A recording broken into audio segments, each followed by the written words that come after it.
Hi, I'm Rena Mason. I've been going to All Saints for, I guess, a couple of years now, or close to a couple of years.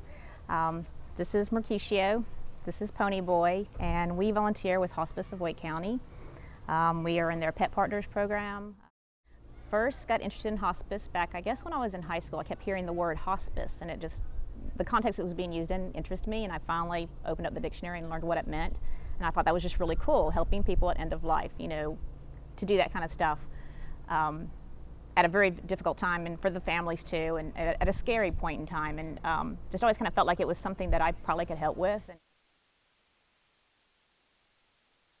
But as a hospice volunteer, you have to be very patient, and sometimes all we do when we go to visit a patient that's actively dying is sometimes we'll sit in a chair, and these guys will help me be even more patient, and especially this guy here, just to sit there, hold the patient's hand. Had one patient who she kept falling asleep, and I felt like maybe I was bothering her, and so after one of her little 10-minute naps, I told her, you're falling asleep, I don't want to bother you, I'm going to leave, and she just said, no, please stay with me, please just sit with me.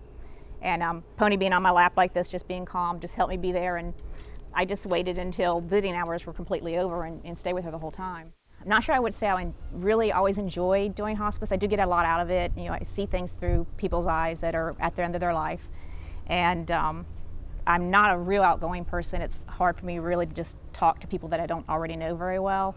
But when I bring these guys with me, they're so full of love and so happy to see people that it's pretty easy just to let them lead the way. Sometimes I joke that it's their patients, I'm just giving them a ride to the place. And this is my excited love guy. He runs up to everybody.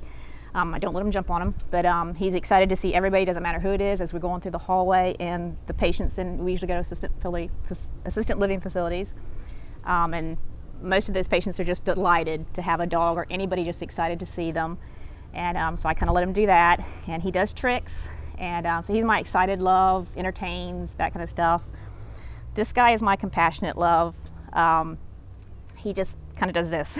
He sits in their lap, he's petted, and God always uses you in areas that make you uncomfortable. That's how He makes you grow. But yes, it's hard, but at the same time, there is some things you see through someone else's eyes. And when you see someone being made so happy, my family joke that my dogs are spoiled, that especially this guy, that they're really spoiled. I do a lot of stuff with them.